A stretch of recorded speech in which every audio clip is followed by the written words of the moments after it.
warahmatullahi wabarakatuh. Perkenalkan, nama saya Nurul Pauziah. Pada kesempatan kali ini kita akan mengenal apa itu OSI beserta 7 layernya. Nah, sebelum kita membahas tentang 7 layernya, kita harus mengetahui terlebih dahulu apa yang dimaksud dengan OSI. OSI adalah standar komunikasi yang dipakai atau diterapkan dalam suatu jaringan komputer. Nah, dari standar itulah seluruh alat komunikasi dapat saling berhubungan atau berkomunikasi melalui jaringan. OSI juga menggambarkan bagaimana informasi dari suatu aplikasi dapat berpindah melewati media jaringan ke suatu aplikasi di komputer lain. OSI sendiri diciptakan oleh ISO yang menyediakan suatu kerangka berbentuk logika yang telah terstruktur tentang bagaimana proses suatu komunikasi data yang berinteraksi melalui sebuah jaringan. Ada 7 layer dari OSI. Layer yang pertama itu adalah physical layer. Nah, physical layer bekerja dengan mendefinisikan media transmisi jaringan, metode pensinyalan, sinkronisasi bit, arsitektur jaringan seperti halnya Ethernet atau token ring. Nah, topologi jaringan dan pengkabelan. Selain itu, layer ini juga mendefinisikan bagaimana network interface card atau yang lebih disingkat dengan NIC dapat berinteraksi dengan media kabel atau radio. Nah, layer kedua ini disebut dengan data link layer yang berfungsi untuk menentukan bagaimana bit-bit data dikelompokkan menjadi format yang disebut sebagai frame.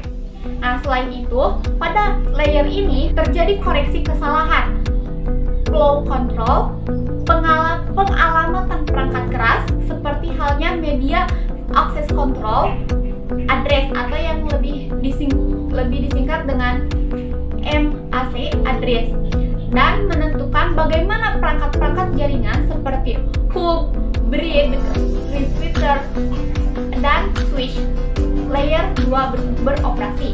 Nah, spesifik IEEE 802 membagi level ini menjadi 2 level anak, yaitu lapisan logical link control atau lebih disingkat dengan LLC, dan lapisan media access control.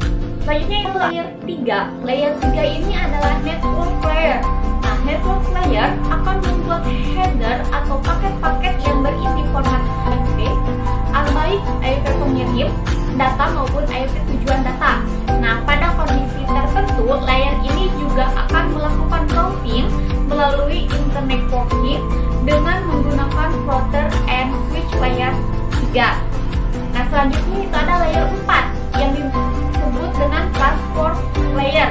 Nah, layer ini akan melakukan pemecahan data ke dalam paket-paket data secara memberikan nomor urut pada paket-paket data tersebut, sehingga dapat disusun kembali ketika sudah sampai pada sisi tujuan. Selain itu, pada layer ini juga akan menentukan protokol yang akan digunakan untuk mentransmisi data. Misalnya, protokol TCP. Protokol ini akan mengirimkan paket data sekaligus akan memastikan bahwa paket diterima dengan sukses dan mentransmisikan ulang terhadap paket-paket yang hilang atau rusak di tengah jalan. Selanjutnya itu ada layer 5. Layer 5 ini disebut dengan session layer. Nah, session layer akan berfungsi mendefinisikan bagaimana koneksi dapat dibuat, dipelihara, atau dihancurkan. Di layer ini ada protokol name recognition, NFS, dan SMB. Nah, selanjutnya itu ada layer 6. Layer 6 ini disebut dengan presentation layer.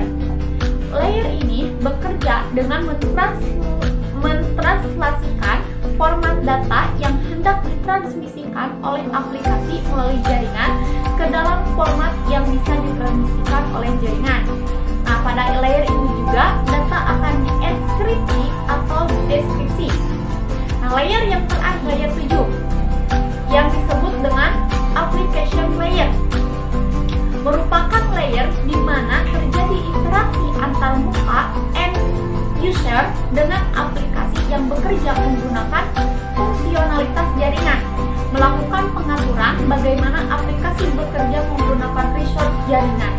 Nah, untuk kemudian memberikan pesan ketika terjadi kesalahan beberapa service dan protokol yang berada di layer 7 ini, misalnya itu ada HTTP, FTP, SMTP, dan lain-lain.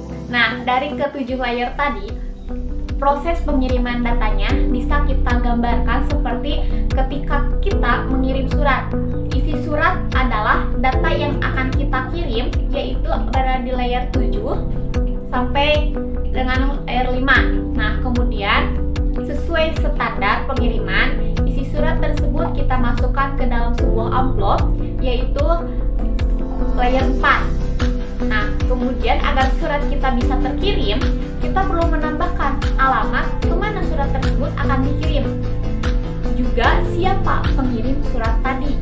Itu ada di layer ketiga. Nah, selanjutnya, surat tersebut kita serahkan ke pihak ekspedisi. Dan pihak ekspedisi yang nanti akan mengirimkan surat kita tadi. Itu ada di layer 2